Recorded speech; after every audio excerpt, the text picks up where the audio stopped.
அன்னைக்கு செய்தியாளர்களை சந்திக்கும் போது உங்க மேல ஒரு சொன்னாங்க, நீங்க வந்து உங்களோட மச்சானை வந்து தலைமைக்கு கொண்டு வரனால என் மேல அவதூறா பேசுறாரு, இதுக்கு எனக்கு சம்பந்தமே இல்லைன்னு சொல்லியிருக்காங்க.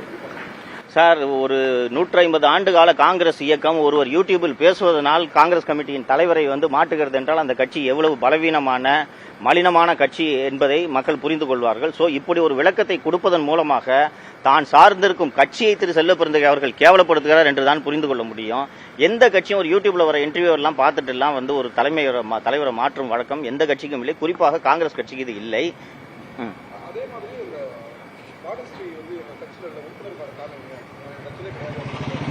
சார், ஒரு கட்சியில் உறுப்பினராக இருப்பதால் தான் ஒருவர் சொல்லி மற்றவர் கேட்க வேண்டும் என்ற அவசியம் இல்லை. வாணிஸ்ரீ அவர்கள், திருமதி வாணிஸ்ரீ அவர்கள், அவருடைய முகநூல் பக்கத்திற்கு நீங்கள் சென்றீர்கள் என்றால் செல்லப்பிறந்தகை அவருக்கு வீட்டுக்கு வந்த புகைப்படம், அவர் செல்லப்பிறந்தகை அலுவலகத்தில் சந்தித்த புகைப்படம், செல்லப்பிறந்தகை என் ஆசான், செல்லப்பிறந்தகை என் தந்தை என்று எத்தனையோ புகைப்படங்களை அவர் பதிவிட்டிருக்கிறத வந்து அவரோட முகநூல் ப்ரொஃபைலுக்கு போய் நீங்க பாத்தீங்கன்னா பார்க்க முடியும். வாணிஸ்ரீயை கைது செய்ய வேண்டும் என்ற வார்த்தை செல்லப்பிறந்தகை அவர்கள் வாயிலிருந்து இதுவரை ஏன் வரவில்லை? அவர் இந்த விஷயத்தை நான் கண்டிச்சிருக்கிறேன் அப்படின்னு சொல்றாரு. இதில் சம்பந்தப்பட்ட வாணிஸ்ரீயை கைது செய்ய வேண்டும் என்று செல்லப்பிறந்தகை அவர்கள் ஒரு அறிக்கை கொடுக்கட்டும். அந்த குற்றச்சாட்டுகளை நான் வாபஸ் வாங்கிக் கொள்கிறேன். காவல்துறை வந்துட்டு அனுமதியோட போட்டதுக்கான வழக்கு வந்து ரொம்ப எளிமையா பதிக்கப்பட்டிருக்கீங்க.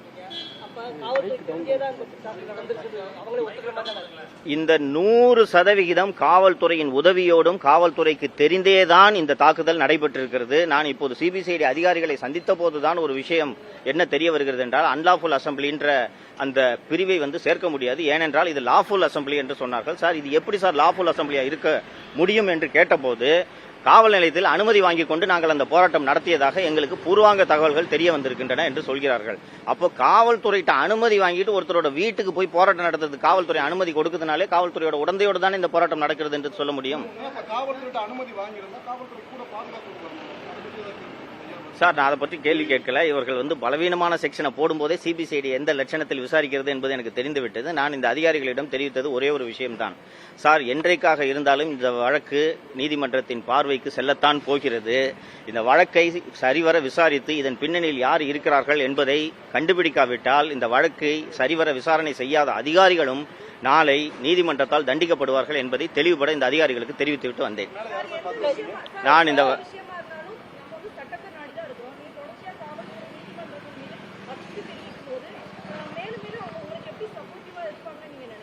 மேடம், சட்டப்படி விசாரணை நடத்த வேண்டியது அவர்களது கடமை. நான் காவல்துறையை விசாரணை செய்கிறேன் என்பதற்காக என்ன விசாரணை செய்கிறேன், அதனால உங்க வழக்கை ஒழுங்கா விசாரிக்க மாட்டேன்லாம் சொல்வதற்கு எந்த காவல்துறை அதிகாரிக்கும் அதிகாரமும் கிடையாது, அனுமதியும் கிடையாது.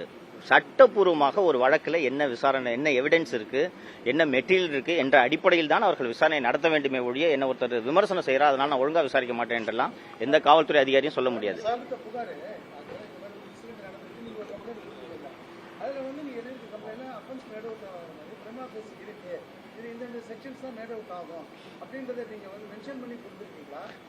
சார், அந்த புகாரில் என் வீட்டின் கதவு உடைக்கப்பட்டது.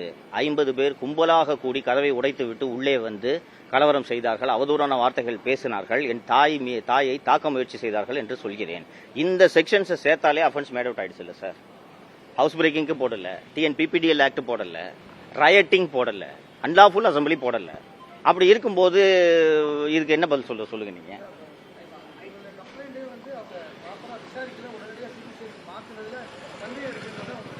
சார், முதலில் இந்த புகார் வந்து கீழ்ப்பாக்கம் காவல் நிலையத்திற்கு போனவுடன் உடனடியாக அவர்கள் எஃப்ஐஆர் பதிவு செய்திருக்க வேண்டும். ஒரு காக்னிசபிள் அஃபென்ஸ் நடந்திருக்கு, ஊர் பார்க்க இந்த அஃபென்ஸ் நடந்திருக்கு, நடந்த அஃபென்ஸுக்கான வீடியோ பதிவுகள் இருக்கின்றன. வாங்கி எஃப்ஐஆர் போட்டு நீங்க விசாரிக்காம இருங்க. ஆனா எஃப்ஐஆர் கூட நான் போட மாட்டேன், அப்படியே நிலுவையில் வைத்திருப்பேன் சொல்றதே இவர்களோட நோக்கத்தை தெளிவுபடுத்துகிறதா இல்லையா?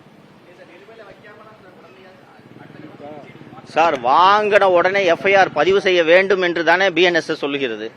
ஒரு காக்னிசபிள் அஃபென்ஸ் நடந்திருக்கு, நான் போய் கேட்கும்போது நேரடியாக போய் அந்த புகாரை கையில் கொடுத்தப்போ நாங்கள் லீகல் ஒப்பீனியன் வாங்கணும்னு சொல்றாங்க. ஒரு அஃபென்ஸ் நடந்திருக்கு, அதுக்கான வீடியோ எவிடன்ஸ் இருக்கு. இதுல லீகல் ஒப்பீனியன் வாங்குறதுக்கு என்ன இருக்குன்னு சொல்லுகிறீங்க? ஒரு கொலை நடந்திருக்குன்னா அதுக்கு லீகல் ஒப்பீனியன் வாங்கிட்டு தான் நீங்க எஃப்ஐஆர் பதிவு செய்யறீங்களா? யூடியூப்ல பேசுறதுக்கெல்லாம் வந்து 1 மணி நேரத்தில் எஃப்ஐஆர் பதிவு செய்யக்கூடிய நீங்கள் இப்படி ஒரு தாக்குதல் நடைபெற்றிருக்கிறது, இந்த தாக்குதலுக்கு நாங்கள் லீகல் ஒப்பீனியன் வாங்கிட்டு பண்ணுவோம், அதை ரெசிட் ஸ்டேஜில் நாங்கள் டிரான்ஸ்ஃபர் பண்றோம், எஃப்ஐஆர் போட்டுட்டு டிரான்ஸ்ஃபர் பண்ண மாட்டோம்னு சொல்றதே இவர்களுடைய நோக்கத்தை தெளிவுபடுத்துகிறதா இல்லையா?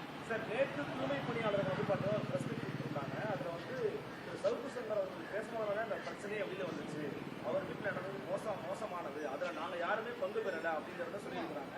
குறிப்பா அந்த பிரச்சனை வந்து தனியார் மயமாக்குறாங்க அரசாங்கம் 4 வருஷமா சொன்ன வாக்கு நிறைவேற்றணும்னு சொல்லியிருக்காங்க. அவங்களோட கருத்தை எப்படி பாக்குறீங்க? சார், நான் இத்தனை நாட்களாக என்ன பேசிக் கொண்டிருந்தேனோ, தூய்மை பணியாளர்களை இழிவாகலாம் நான் பேசிவிட்டேன் என்றெல்லாம் சொல்லிதான் என் வீட்டில் நடந்த தாக்குதலை சிலர் நியாயப்படுத்திக் கொண்டிருக்கிறார்கள். 1500 துப்புரவு தொழிலாளர்கள், நேற்று நானும் அவர்களிடம் பேசினேன், 1500 துப்புரவு தொழிலாளர்கள் 20 ஆண்டுகளுக்கு மேல் தற்காலிக பணியாளர்களாக இருக்கிறார்கள். 6000 8000 சம்பளத்துக்கு வேலை செஞ்சிட்டு இருந்தவர்களுக்கு இப்போதுதான் ஒரு 3 ஆண்டுகளாக 20,000 அவர்களது ஊதியம் உயர்த்தப்பட்டிருக்கிறது. நான் என்னுடைய நிகழ்ச்சியில் பேசியது, உங்களிடமே 1500 தற்காலிக துப்புரவு பணியாளர்கள் இருக்கும்போது அவர்களுக்கு நீங்கள் இந்த வாகனங்களை ஏன் வாங்கி தரவில்லை என்றுதான் நான் கேள்வி எழுப்பினேன். ஏன் இந்த வாகனங்களை பெரும் பயனாளிகளை கண்டறிவதற்காக செல்வ பெருந்தகை பரிந்துரைத்த தனியார் நிறுவனத்தை ஏன் தேர்ந்தெடுத்தீர்கள் என்பதுதான் என்னுடைய கேள்வி. ஒரு தனியார் நிறுவனத்தை தேர்ந்தெடுத்து அவர்கள் மூலமாக நீங்கள் இந்த திட்டத்தை செயல்படுத்தியதுதான் ஊழலுக்கு வழிவகுத்திருக்கிறது என்பதைத்தான் நான் சொன்னேன். அந்த துப்புரவு தொழிலாளர்கள் என்ன கேள்வி எழுப்புறாங்க? தற்காலிக பணியாளரை நாங்க 1500 பேர் இத்தனை வருஷமா வேலை செஞ்சுட்டு இருக்கோம், நீ எனக்கு ஏன் வண்டி கொடுக்கல என்று கேட்கிறார்கள். அதில் ஒருவரிடம் பேசும்போது அவர் என்ன தெரிவித்தார் என்றால், நாங்க போய் சார் எங்களுக்கும் வண்டி கொடுங்கன்னு கேட்கும்போது அதெல்லாம் முன்னாடி அப்ளை பண்ணிருக்கோம், முடிஞ்சு போச்சு, உங்களுக்கு கிடையாது. அவர்கள் இன்னும் சாக்கடையில் இறங்கி அவர்கள் சுத்தம் செய்து கொண்டிருக்கிறார்கள்.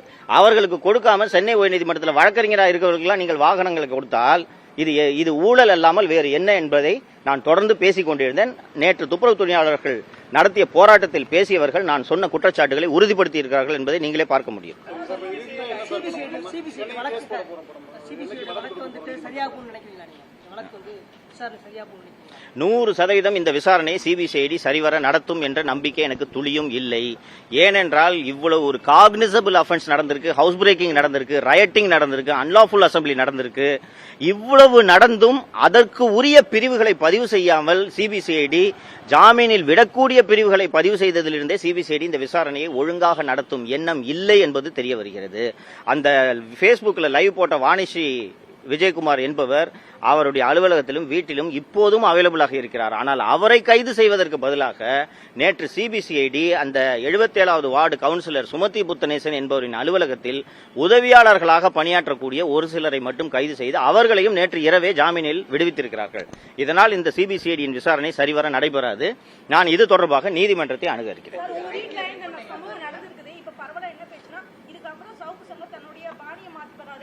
சில விஷயங்களை கொண்டு வர விஷயமா இருக்கட்டும், ஆளும் தரப்ப வந்து கேள்வி கேட்கிற விஷயமா இருக்கட்டும், இந்த மாதிரி விஷயத்துல பின்வாங்கிறதுக்கு வாய்ப்பு இருக்குது அப்படின்னு சொல்லிட்டு பரவலாக பேசுறது. இதை பத்தி உங்களுடைய கருத்து? என்னுடைய அலுவலகமும் வீடும் உடனடியாக காலி செய்ய வேண்டும் என்று கொடுத்த நெருக்கடியின் காரணமாக ஏற்கனவே நான் என்னோட சேனல்ல மூடிட்டேன்.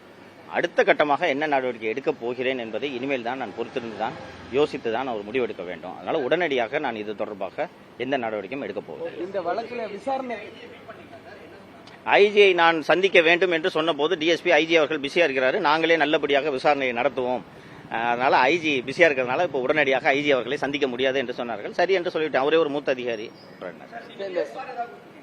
இல்ல, புதிய புகார் நான் எதுவும் கொடுக்கவில்லை. நீங்கள் நடத்தும் விசாரணை எனக்கு திருப்தி இல்லை. ஜாமீனில் சம்பந்தப்பட்டவர்கள் ஜாமீனில் வெளிவர வேண்டும் என்பதற்காகத்தான் நீங்கள் பலவீனமான பிரிவுகளில் நீங்கள் இந்த வழக்கை பதிவு செய்திருக்கிறீர்கள். இது சம்பந்தமாக நிச்சயமாக நான் நீதிமன்றத்தை அணுகுவேன். சரிவர விசாரணை நடத்தாத அதிகாரிகளும் நாளைக்கு நீதிமன்றத்திற்கு பதில் சொல்ல வேண்டிய நெருக்கடிக்கு ஆளாவீர்கள் என்பதையும் அவர்களுக்கு தெளிவுபடுத்தியுள்ளேன்.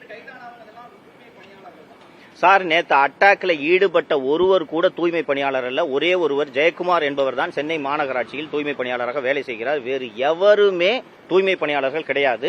அவர்கள் நேற்று தாக்குதல் நடத்திய அத்தனை பேரும் தூய்மை பணியாளர்கள் என்ற போர்வையில் வந்த செல்வ பெருந்தகை அவர்களின் கூலிப்படையினர்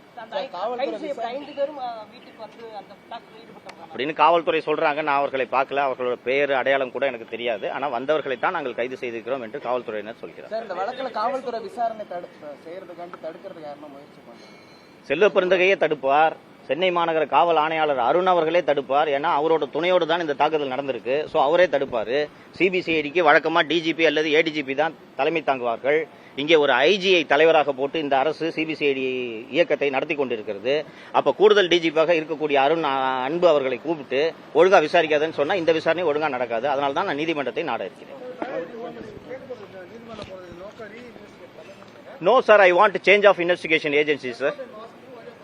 இல்ல சார், நாங்க சிபிஐ விசாரணைக்கு உத்தரவிட வேண்டும் அல்லது நீதிமன்றத்தின் மேற்பார்வையில் இந்த விசாரணை நடக்க வேண்டும் என்ற கோரிக்கையை நான் வைக்கப் போகிறேன் சார். தேங்க்யூ.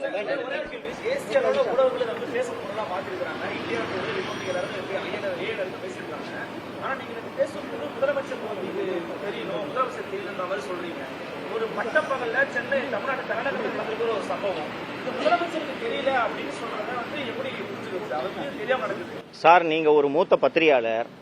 தமிழக முதலமைச்சர் அவர்கள் இந்த தொகுதி மறுசீரமைப்பு விவகாரங்களை எல்லாம் கையில் எடுத்து தன்னை அகில இந்திய அளவில் ஒரு தலைவராக நிறுவ வேண்டும் என்று கடுமையாக முயற்சி செய்து கொண்டிருக்கிறார். அப்படிப்பட்ட சூழலில் இங்கே நடந்த ஒரு சம்பவம் தேசிய அளவில் விவாதிக்கப்பட்டு முதல்வருடைய ஆளுமைக்கு சவால் விடக்கூடிய ஒரு செய்தியாக இது நாடு முழுவதும் தேசிய ஊடகங்களால் விவாதிக்கப்பட்டுக் கொண்டிருந்தது. கிட்டத்தட்ட திராவிட முன்னேற்ற கழகத்தை தவிர அத்தனை தலைவர்களும் இதை கண்டித்து விட்டார்கள். ஒரு அரசு செய்ய வேண்டியது என்னவென்றால் உடனடியாக முதல் தகவல் அறிக்கையை பதிவு செய்து இதில் சம்பந்தப்பட்ட அத்தனை பேரையும் கைது செய்து பத்திரிகையாளர்களிடம் இந்த தகவலை சொல்லி சங்கர் வீட்டில் ஒரு அட்டாக் நடந்துச்சு பாருங்க, ஒருத்தர் விடாம நாங்க கைது பண்ணிட்டோம் என்று சொல்லி இந்த விஷயத்துக்கு முற்றுப்புள்ளி வைப்பதுதான் ஒரு அரசியல் தலைவருக்கான கடமை, அவரது வேலை. எந்த அரசியல் தலைவராக இருந்தாலும் இதைத்தான் செய்வார்கள். நான் 3வது நாள் இங்க வந்து சிபிசிஐடி ஆபீஸ்க்கு வர்றேன், உண்மையான அக்யூஸ்ட் அரெஸ்ட் பண்ணல, செக்ஷன் வீக்கான செக்ஷனை போட்டிருக்காங்க என்றால் முதல்வருக்கு தெரிந்தா இது நடக்கிறது என்று நினைக்கிறீர்கள்? முதல்வர் அவர்கள் இது போல மீண்டும் இவ்வளவு பிரச்சனை நடந்த பிறகும் தேசிய ஊடகங்கள் கவனத்துக்கு போன பிறகும் ஒரு பொய் அக்யூஸ்ட் 4 பேர் அரெஸ்ட் பண்ணிட்டு இந்த கேஸை பலவீனமா பதிவு செய்து முதல்வர் விரும்புவார் என்று நினைக்கிறீர்களா?